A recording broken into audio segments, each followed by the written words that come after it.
Hello and thank you for joining us, everyone. Many of you know my name is Michael Carter, or MC's the nickname. Today we're covering modern marketing for advisors, and across a three-part webinar series we'll be covering 5 marketing strategies that progressive firms are using to grow. So put it into context, today is part 1 of the 3-part webinar series, and today is about getting clear on your firm's strategy.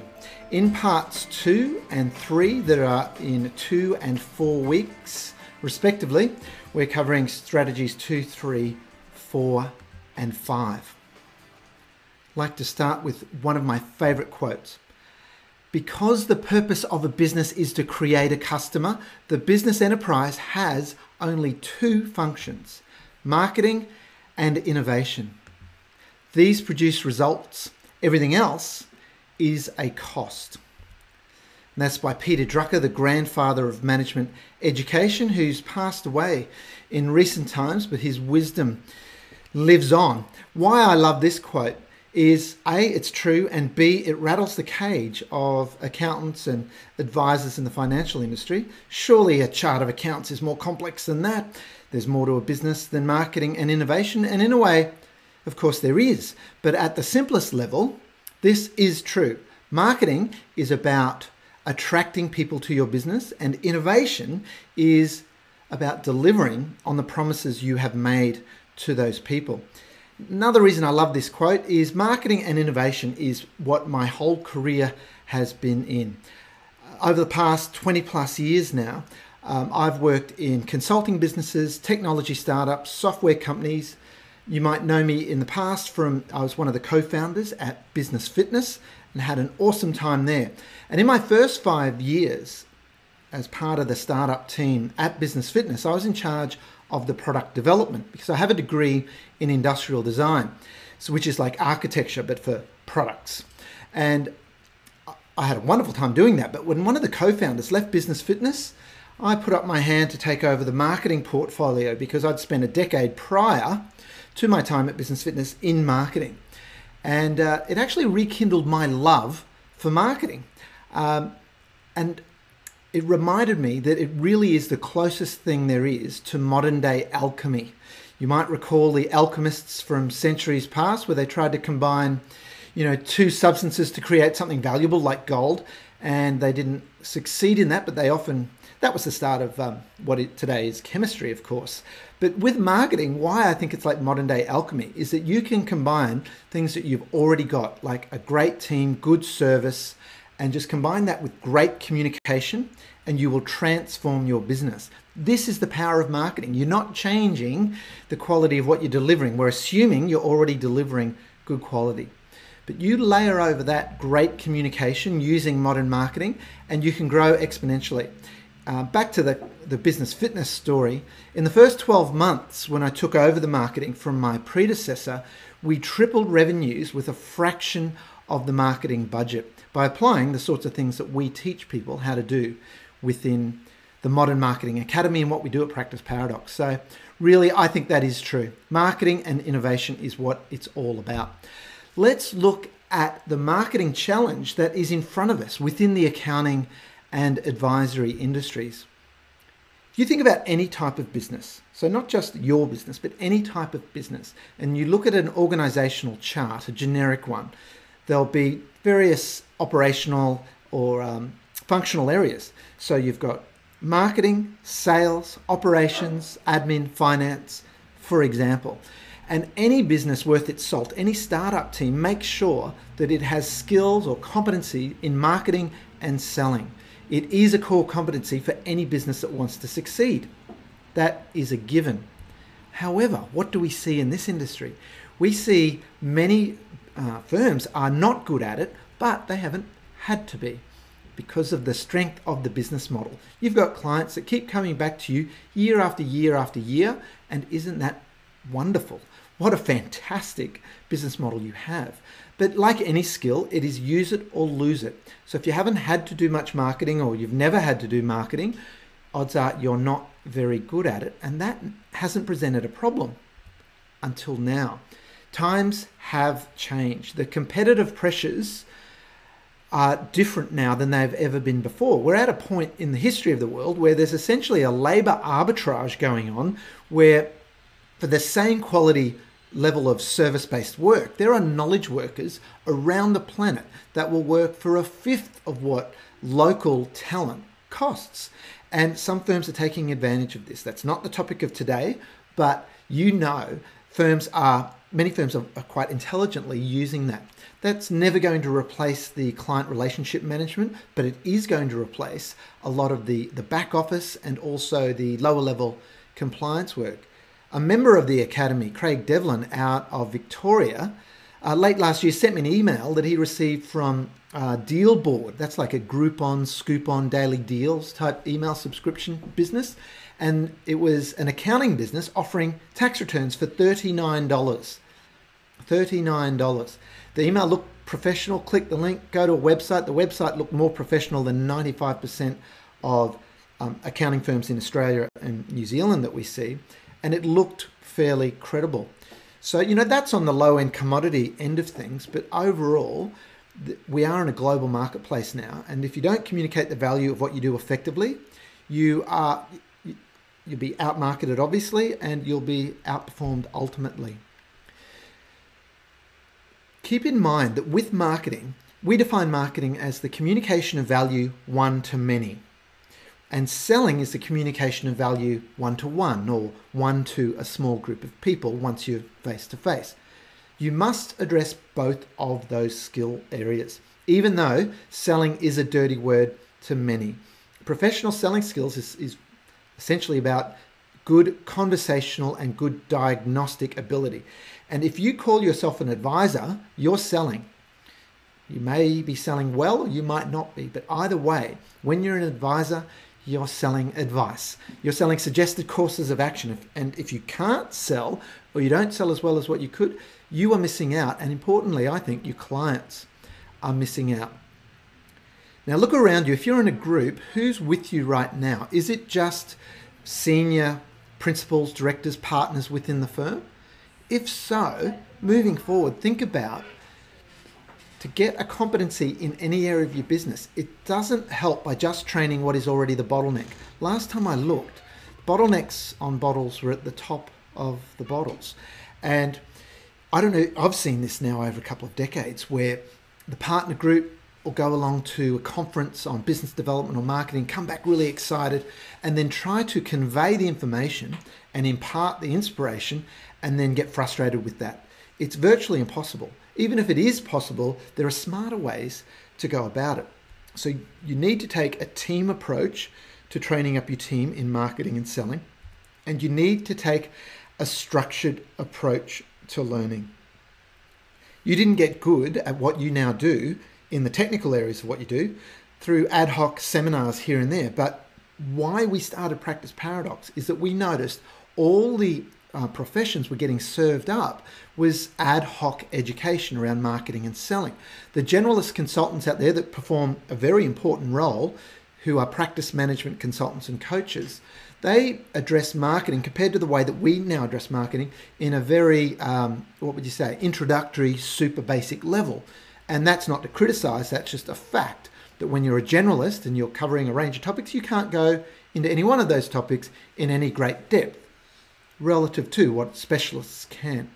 So what we do at Practice Paradox is offer a very structured, detailed, hands-on educational program for how to get great at marketing and selling. This is a core principle that we teach. And it applies, by the way, not just to marketing and selling, but to any core competency that you want to develop within your business. So we've talked about the leadership group. From a marketing and selling perspective, your leadership group must be trained up in marketing. And we'll talk about why in a moment. But odds are, if you are proactive on the marketing side, that's probably already happening. What I do notice is a lack of training and education of the advisory team. So these are people who are not equity holders or not equity holders yet, but they have face time with clients, whether that's actually face-to-face or over the phone and these days web meetings. If you're not training your advisors up in how to sell, number one, and also in the basics of your marketing strategy, you are missing out for a couple of reasons. One, there's a disconnect. If someone, let's say you're a multi-partner firm, you're driving the marketing, you're putting great educational content on your website with articles. We teach an educational way of marketing, and you're doing some presentations here and there, maybe some videos. These are all things that we teach. But then someone comes along to your firm and sits in front of one of your advisors, and there is not a continuity of that story, of that message, of that style. They're going to be disappointed. So you need to make sure your advisors are on board and totally understand your marketing strategy, which is what we're talking about today. But also, they need to be trained in how to sell. In our surveys of the industry, over 75% of people who've taken this survey have never been formally trained in how to sell. Oh my goodness. Now, I can relate to having a stigma around selling. I used to think, well, selling is for someone without a degree. Okay, that's for people who just didn't study hard at school and had to go out and get some sort of, any old job they could get. That was my view. And throughout the course of my career, I got exposed to sales skills. And what I realized is it's just psychology and communication. And it's totally fascinating, and it transforms the ability to advise, whether you're actually selling additional services or not, and when you're trying to persuade and, more importantly, influence your clients to change what they're doing. Lastly, within this concept is the support team. A lot of marketing is at the keyboard level. It's not all strategic. There's operational and tactical marketing. There's campaigns to get out. There's websites to update. There's social media content to get out there. There's videos to upload. There's workshops to prepare. And they shouldn't be done by either the leadership team or the advisory team. And this is a crucial cog in your marketing machine, is to have someone or multiple people, depending on the size of your firm, in the support area who trained up in marketing. So call that a marketing coordinator, call it whatever you like, but it's someone who has the mindset, skills, and access to the systems to implement great marketing. Now, we call that the golden triangle because that is where the money is at, that is where the results are at. If you leave off any one of those, you will struggle. So to sum up this opening stanza, really, in this day and age, you can no longer afford to ignore or just dabble in marketing. It's one of the most powerful skill sets you'll ever master, and it's there for the taking. It's not rocket science if you're trained in a structured way how to do it.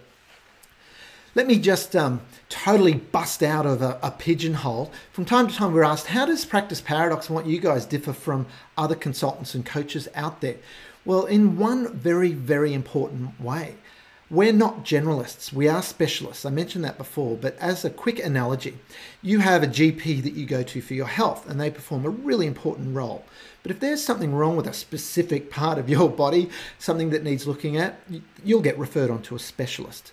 Practice Paradox is that specialist, just in marketing, just in selling. If you ever come to us and ask for advice around HR or workflow or succession planning or detailed IT, we'll refer you on to specialists in that regard. Likewise, if your house is not in order across the board in terms of your leadership, your workflow, then generally, you're sailing a tight ship, we'll actually refer you to other coaches and consultants who are generalists, because marketing will magnify and accelerate and grow whatever it is you are right now. So we don't take on all comers in terms of people who want to come on board with what we're doing.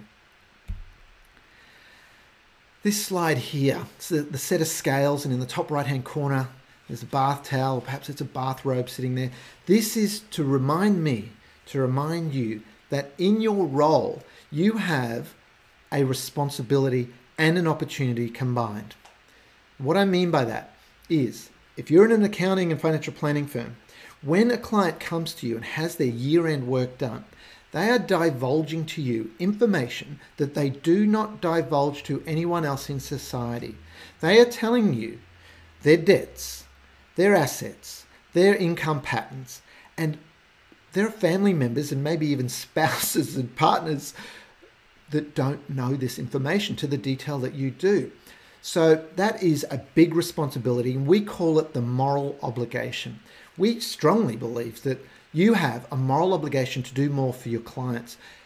And it's important that as a culture, that is embedded in what you do. We're good at bringing about change in businesses. And ultimately, as a consultant, that is your goal. If you don't change what you're doing, nothing will change. And there's two main change management models that we use. And one of them talks about the fact there's no point addressing behaviors. We could give you a cross-selling checklist and a script and this is what you say. And that's all documentation describing behaviors. And you can go to your team and say, this is how you will behave, team. You will say this, you will then ask this. And it doesn't work unless they are coming from beliefs that it is in the best interests of the client to do so. So upstream from the behaviors are beliefs, and upstream from beliefs are values. So what you hold dear and important to you in your life. Now, it's likely that the people in your firm all share similar values, or you probably wouldn't have recruited them or kept them. So values alignment is generally okay. But where things fall down in marketing and selling is at the belief level. I've seen it time and time again where there can be two advisors within a firm, and one of them believes that if a client wants something extra, they'll ask for it. Ever heard that one before? Ever said that or thought that yourself? Whereas right across the corridor could be another advisor that thinks, I owe it to my clients to make sure when I spot something and think about something in their life, where they're headed, that I tell them how they can change course and improve their life.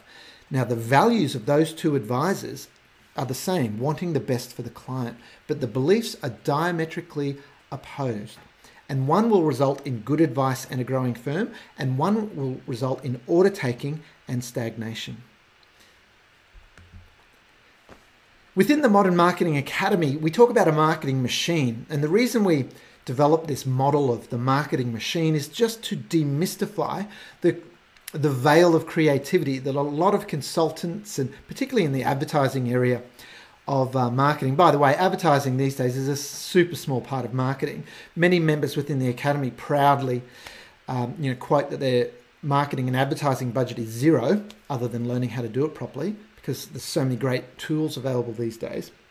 But traditional marketing, those consultants like there to be a mystique of creativity over this area of marketing, because then you've got to pay them to do it. In our view, marketing is totally pragmatic, totally measurable, and is something that anyone can learn how to do. And in fact, I think it has a lot in common with accounting, financial planning, and finance in general, because it is numbers driven. Now, the 10 modules, today we're giving you an insight into module 1 that we call your radar. Now, if you haven't already downloaded the participant workbook, please do so. You would have received an email this morning with a link to it. And I'll just ask my webinar co-pilot to also send out a link that you'll see in the chat area in the right-hand side. Now, the first page of the participant workbook is a summary of the 5 strategies that we'll cover in this 3-part webinar series. And today we're covering strategy 1. Now, beneath each line there, you can see your 1-sentence summary. We'll be coming back to this page later, and you'll be writing your 1-page summary for what today was all about. And that's important for you to internalize the knowledge, and then for you to be able to share it with your colleagues in your own words. Health versus hygiene. This is a crucial point. What's more important, your health or your hygiene? Well, in the short term here today, if you didn't brush your teeth this morning or wash your hands, you won't die. You might not be very popular at the office, but you won't die. If you keep ignoring your hygiene, eventually it will cause you problems. But what is more important is your health. So for example, the health of your coronary arteries today, if they're not in a good shape, could kill you. Sounds morbid, but that's the facts. Now, within advice to accounting and advisory industry, I've just noticed over the years, which again was part of the inspiration to start Paradox, is no one was advising firms around strategy. They're talking about A, B, C, D-ing your clients and increasing your prices and banning your write-offs, and all of that's valid, but a lot of that is straightening deck chairs on the Titanic, if you've ever heard that phrase. Think about a deckhand, picture it. They're on the deck of the Titanic, and their job is to keep the deck chairs neat and tidy, and they're doing a great job at it. But is that important compared to where's the ship headed? Is there anything submerged up ahead that's going to rip a gaping hole in the side of the boat? Clearly, that's more important. So health is what we're talking about today, the health of your business and where it's headed, because strategy matters far more than tactics. Both are needed, but tactics don't matter if your fundamental strategy is not on track. As far as we know, and I could be wrong, I'm not out at every event and don't have omnipotent knowledge of what's going on out there, but we just haven't noticed anyone who's truly talking about strategy to firms.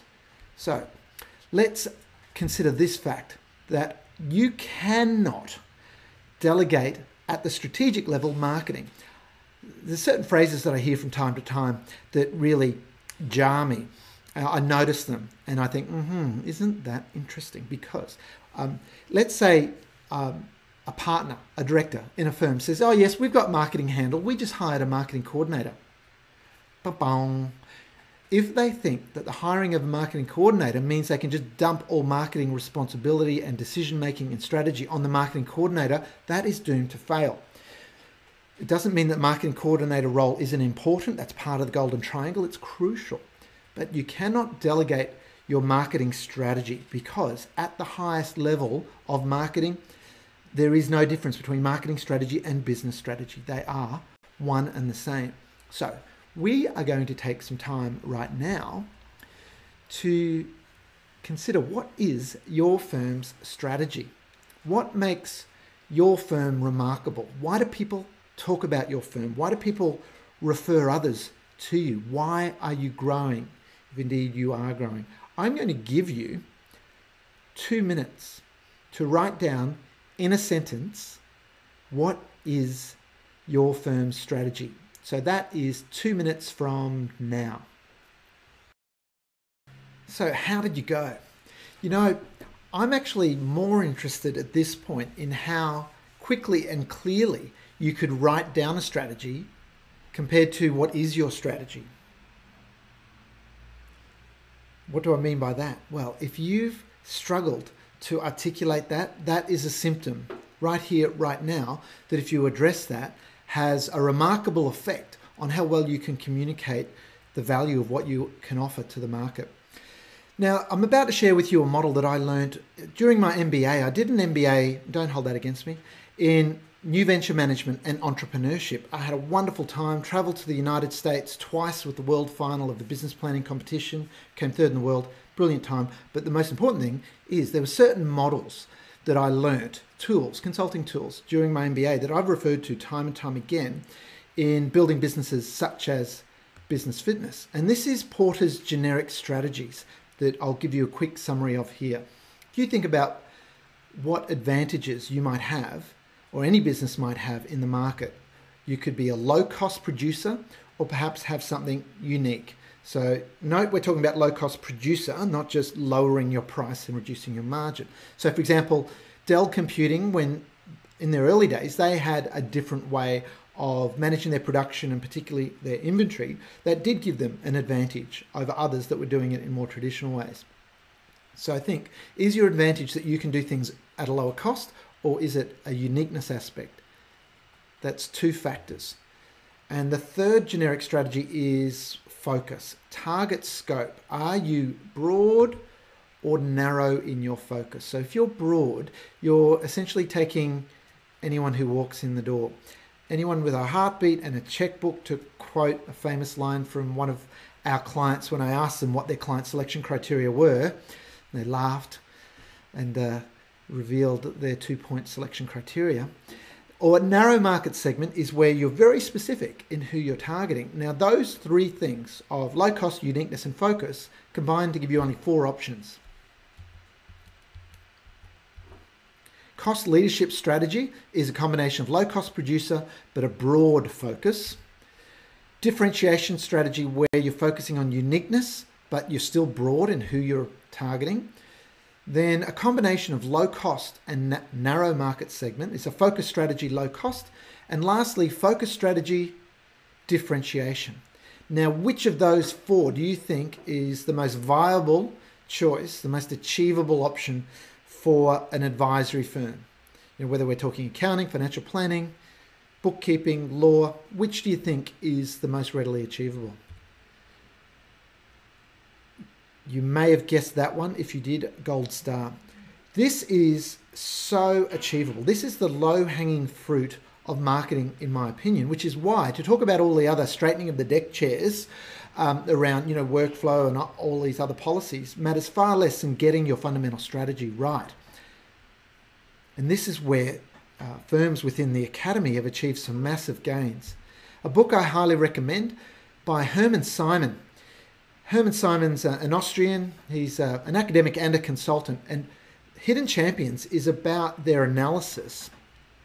Simon and his colleagues analysed 500 businesses that you've never heard of. So rather than the typical case studies about Apple and Microsoft and all the other tech companies out of the States or Japan, these are companies that most likely you've never heard of, but they have dominated their market for years and in many cases decades. And they analyse why have these firms, these businesses been so successful. And the book runs through a number of those attributes. Now, one of them is called Inch Wide, Mile Deep. You'll hear that a lot from Practice Paradox if you come on board the Academy, because it is woven through most of the modules. Inch wide, mile deep means inch wide in your focus.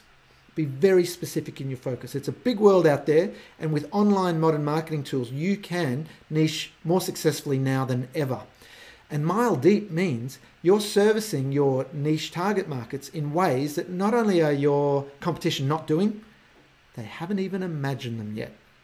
And you become indispensable to your clients because you're servicing them in such wonderful, life-changing ways.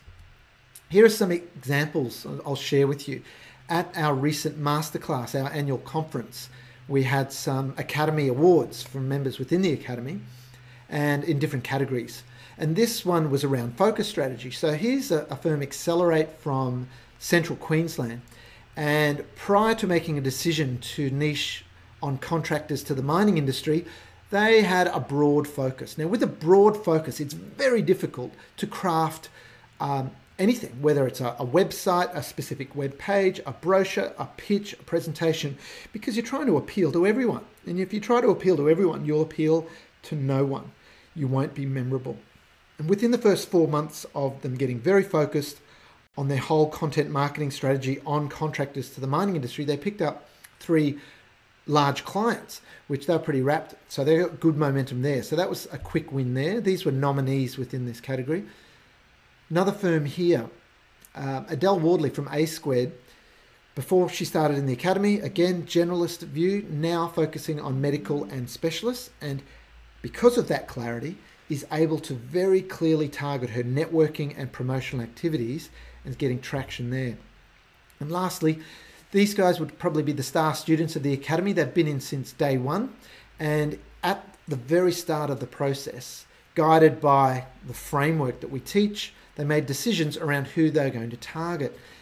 And GrowthWise decided to target tradespeople, and then that evolved also into techies, so technology-based businesses. And everything they've done has revolved around those target markets. So not just the look of their out there branding, but the way that they write, their writing style, their presentation style. And their growth rates have been phenomenal in the last 2 years. I think if compound over the last 2 years, it's 166 per year compounding. So they're doing very, very well. Their marketing budget in a traditional sense is zero. All they're doing is content-based marketing, social media, and having, look, I won't go into the details now, but essentially applying what it is that we're all about at the Academy. Let's just give you some other examples outside of accounting, financial planning. Here's an architectural firm that has as one of its niches aged care facilities. Now, let's say you or one of your clients is in this industry and they're wanting to build a new facility and they're considering architects. On one hand, there's a generalist architect that can do that, but they do whatever jobs fall across their lap, versus someone who's done a number of aged care facilities and understands not just the architectural aspects, but the business model, the workflows of the business and the building, so that they can help the owners of the building have a more profitable operation, clearly more valuable. And that's an example of mile deep.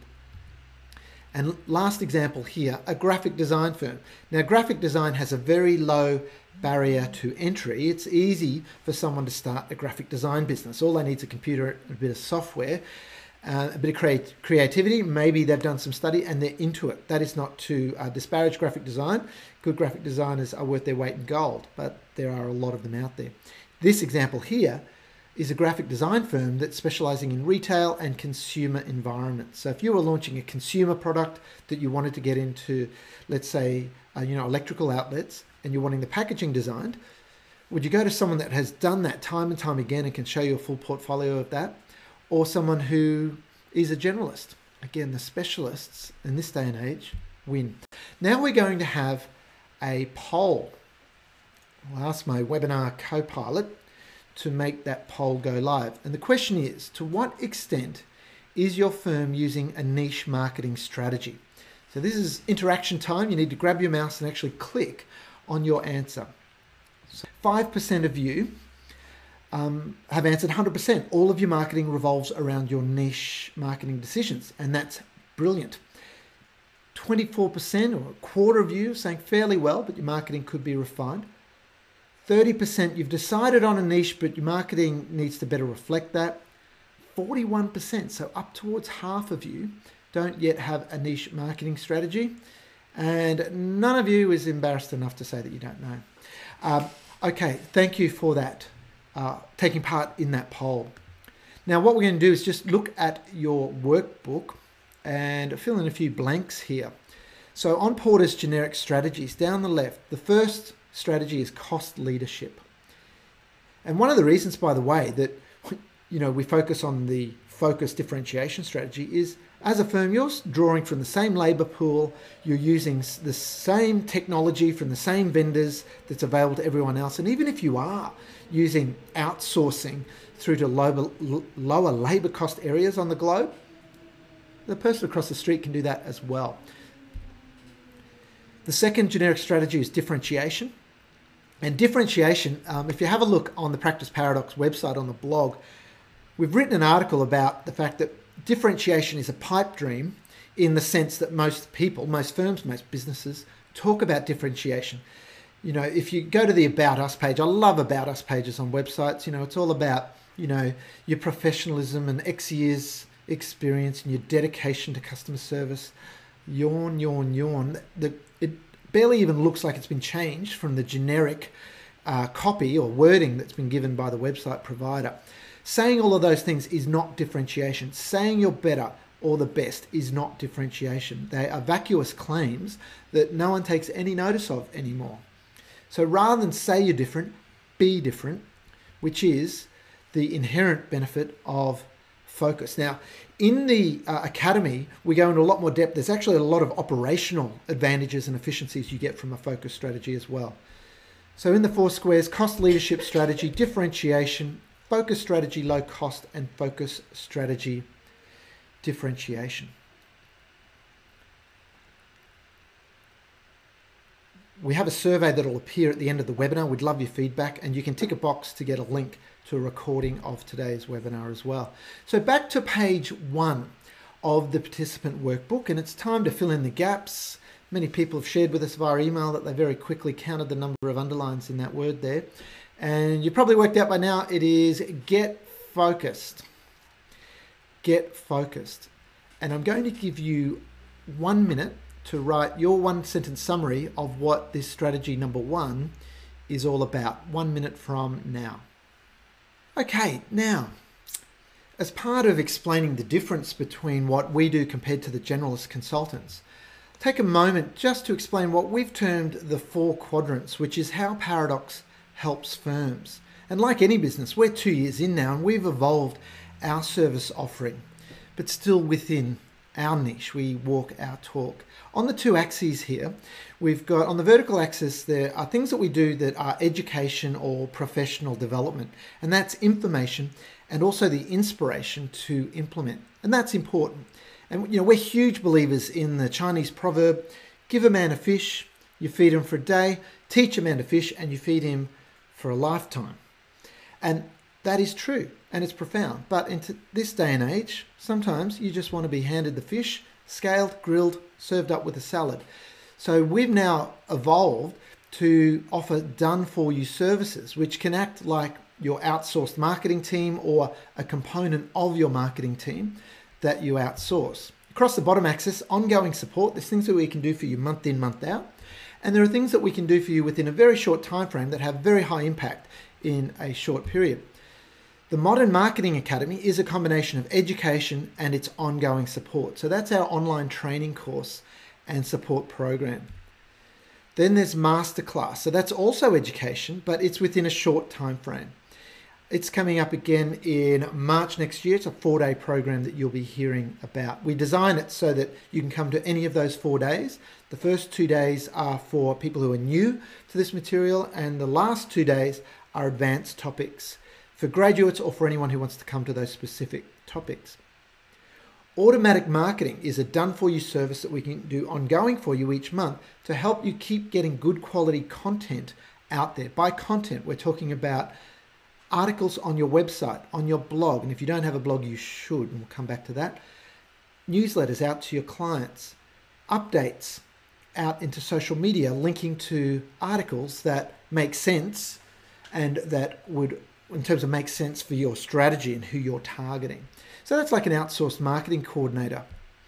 And lastly here, Marketing SWAT Squad. I'm showing my age here, but you might recall, some of us, in the 1970s, there was a TV show out of the States called SWAT Squad. And this division of the police would be problem solvers, crisis solvers, and they'd jump out of the back of the van with their guns, a little bit politically incorrect these days, but ready for action. What the Marketing SWAT Squad is where we get a team of graphic designers, techies on the website, and also copywriters, so that's the words, and a team of 3 people focuses solely on your business for a very short period of time.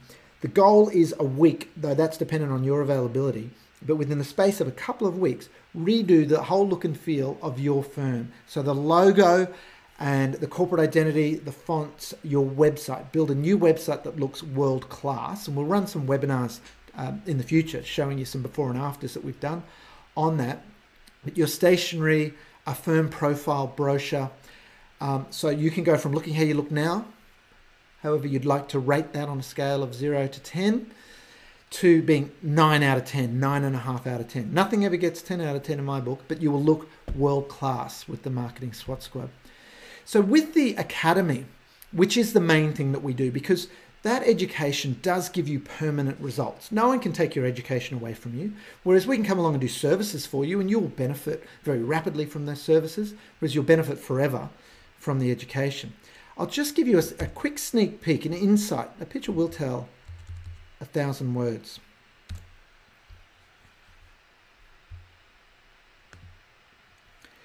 When you log in to the Academy, it's an online educational resource center, if you like.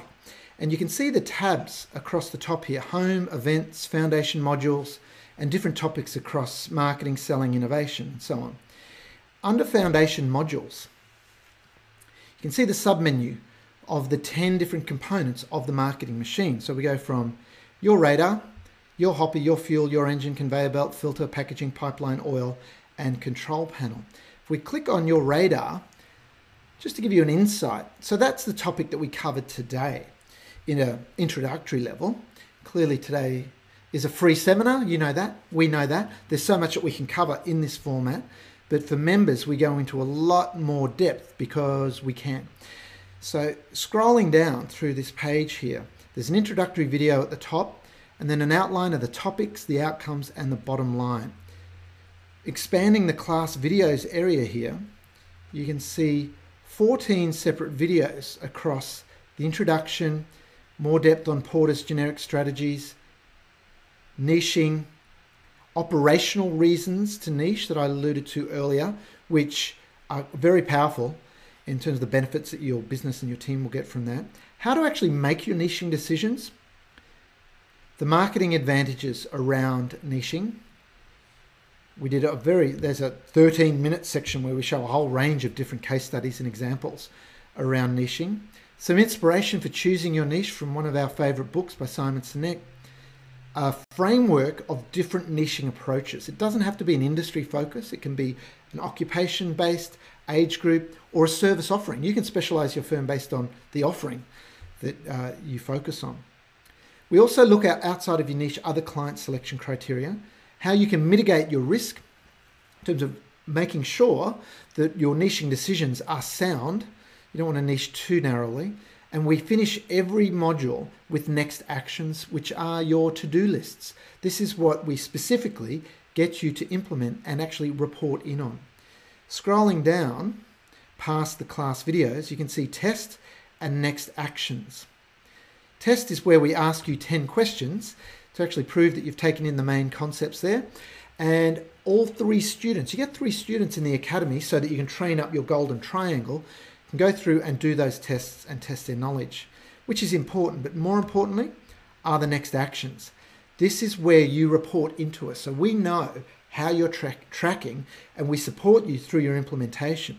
Depending on how you answer these questions, we actually get pushed some emails to say this member needs help. And our member love team, we call them, will contact you to make sure that you're clear on what you need to do to implement each module. So we're serious about education, and we see ourselves as totally revolving around helping you get competent, highly competent in marketing and selling. One other thing just to draw your attention to with the downloads tab here.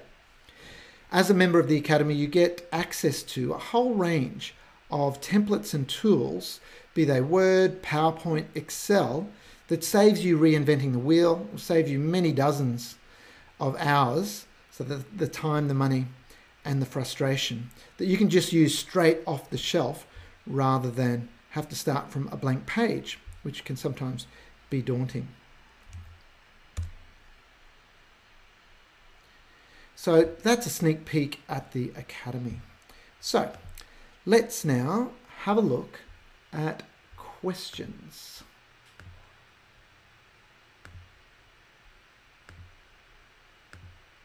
Okay, so we've got a couple of questions that are common ones that we do get, which are, there's 2 main ones. One is, does this mean, if we niche, does this mean we're going to have to turn away prospective clients? Well, ultimately, yes, it will. Because of the operational advantages you get from niching, in that your team gets really, really good at that area, understanding that industry or that life cycle or whoever it is that you're serving. The only reason you'd take on someone outside of your niche is for the fun and for the learning or for personal reasons. In the short term, you don't have to sack any clients. You know, we're all human beings. We're people serving people. I don't actually go along or buy into this, you know, sack your clients, which sounds like a very mercenary thing to do. Certainly, if there's some clients that are just not enjoyable to work with, help them find other advisors, sure. But don't just sack them because they don't meet certain criteria. What we're talking about moving forward with your niching is attracting more clients of a certain type. So we're adding layers to your cake. We're not chopping out parts of your cake, being an analogy there for your client base. So you're not just saying, hey, no, you're no good, you're no good, you're no good, bye-bye, and getting rid of clients, right? You're just attracting a very specific type of client moving forward. Another advantage of the niching is that new clients are highly likely to become high client share clients for you from day dot. Now, client share is a word we've coined. You know that market share means how many clients have you got, you know, your share of the available market. And a lot of people think that's what marketing is about, you know, getting more clients, getting referrals, and it is part of it. And we do address that in the Academy. But plenty of studies have shown that it's 5 to 6 times more cost effective to sell to existing clients or customers than to go out and find new ones. And apart from just the financial validity and sense of that, come back to that moral obligation. If you're underservicing your clients in areas where they could be protecting their assets or ensuring their needs or putting in place safety mechanisms around different aspects of their financial life and their business, and they don't have those things in place, you are letting them down. And you know, bad things can happen if something in their life changes dramatically and you haven't put those things in place. So the beauty of niching is that you really understand where they are in their life and they get you quickly in terms of they understand where you're coming from, and you don't just have to do the quarterly BAS and the year-end work. You can very quickly get onto a more extensive, future-focused accounting. Share with you a mistake that I've seen made over the last 20 years in gurus to the profession, consultants, advisors, telling accounting firms, for example, what they should be doing with their business. And one of them is trying to turn accounting firms into business coaching firms or into marketing development specialists. Very few firms will be able to do that for mainly HR reasons. Different parts of the brain are used. It's just a high risk, low probability strategy to do that. What I think the low hanging fruit, the opportunity right in front of you is management accounting. You already have the skills to do more management accounting because it's the same sort of accounting, but just projecting into the future, as you well know. But because it's optional, your clients aren't made to do it by the government. So if it's optional, it needs to be sold. And if it needs to be sold, you need to become masterful at the communication of value, at influencing your clients, becoming a thought leader to them, and ultimately getting them to commit and take action. So that was one question there about, do we have to say no to people? Ultimately, you will end up saying no to people for good reason.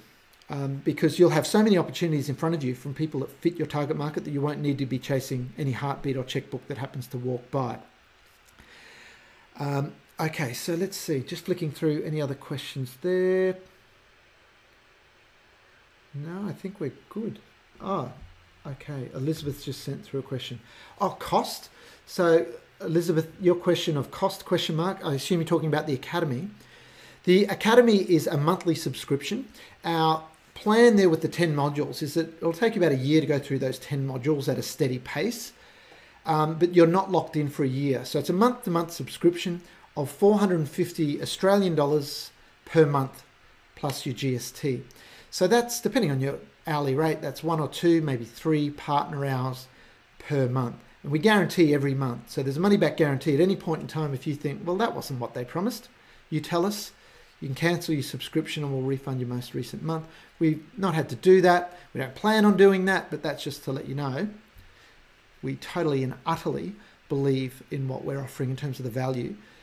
And in terms of the value, you know, there are other programs out there that in the first year, what you'll pay for some other programs would pay for 4 years membership with the Academy. And we give you 2 webinars as members, different to this webinar today. There's 2 webinars every month that you get, plus the online resources, plus the ability to come to masterclass. So we've loaded up the value because we want any one of those components, the live webinars, the online resources, and also the support forum, for you to be able to think, well, it's worth it just for that one element out of those 3. And that's how we design what we do. Now, in a moment when the webinar finishes, a survey will appear on your screen. I'd really love you to give us feedback. So the 4 questions are simply, if you'd like to receive more information on the Modern Marketing Academy, click yes or no thanks. If you'd like a link to a recording of today's webinar, just click yes on that. And just give us some feedback on what you found most valuable in today's webinar. And if you have any other questions, comments, or feedback, by the way, with the Academy, if you are interested in it, what we would do if you tick that box, other than send you that information, is if you wanted to, have a chat with you over the phone and just answer your questions one-on-one. Now, I've just been handed another question by webinar co-pilot Dylan. How should you develop a niche strategy when your local market is a very small population, where you've only got a couple of doctors, a few builders, etc.? Okay, and that's from Lauren. Thank you, Dylan. Look, we had that question from a new member based in a regional area in New Zealand recently. And look, there's not a super brief answer to that, but the first part of the answer is, with today's technology and web meetings, for example, there is no need for you to limit yourself geographically. Traditional thinking is a drive time catchment area. You know, I don't know, regional people seem to think a 4-hour drive is a 5-hour drive is a brief drive. People in the city might think 2 hours is the limit, but some sort of geographic constraint on your client base. More progressive firms are starting to just erase that from their thinking and only be limited really by, legislation, jurisdiction in terms of who you're helping, not geography. So that's one thing. Don't limit yourself at all, because when you become an authority, which is one of the modules that we cover, is really positioning yourself as a thought leader by developing educational, thought-provoking material in your marketing. People won't care where you are relative to where they are. They won't care. So that's one thing. But back to the more traditional model. If you've only got, say, 2 doctors and you're in a regional area, and there's 2 doctors in your firm, clearly you won't specialize on the doctors, but you might specialize in service-based businesses, or you might specialize in professional services, and then maybe widen out the geography. But you need to get a balance between focus and scope. So focus is how narrow, and scope is the boundaries, how wide. And in Module 1, we go through the quantifying steps. It's actually next action, is to quantify the target market within your selected niche, or niches, depending on how many partners you have in your firm. And we also get you to identify specifically niche portals. So portal meaning a doorway. There are organizations, websites, and other ways of very quickly getting in front of dozens upon dozens, if not hundreds, of potential clients within your niche. And that's really exciting when you tap into those. So I hope that's given you some insight, Lauren. If you want to have a chat more about that, we most certainly can. Now, today was part 1 in the Modern Marketing for Advisors series, which was getting clear on your firm's strategy. In parts 2 in 2 weeks' time, and in part 3 in 4 weeks' time, we'll cover strategies 2 and 3 and strategies 4 and 5. So next time, we're looking at why traditional marketing is dead. And in these strategies, strategy 2 talks about the fact that the front end of your marketing process is not what you think it is at all. I can guarantee you that. There are a lot of mistakes been made. If you've ever done the complimentary consultation thing in any of your marketing, it's a huge mistake for 2 big reasons, which you'll learn. And the third strategy that we're covering in part 2 is what is the fuel that makes your marketing machine really go. And with this style of marketing, that is crucial to know how to produce that aspect. So thank you for joining us today for part 1 in this webinar series. We sincerely hope there's been some take-home value for you to implement, and certainly for you to discuss as a group at the strategic level of who it is you're going to focus on moving forward. Keep your workbook, because we'll use the same workbook for parts 2 and 3, and I look forward to seeing you in a couple of weeks' time for part 2. Bye for now.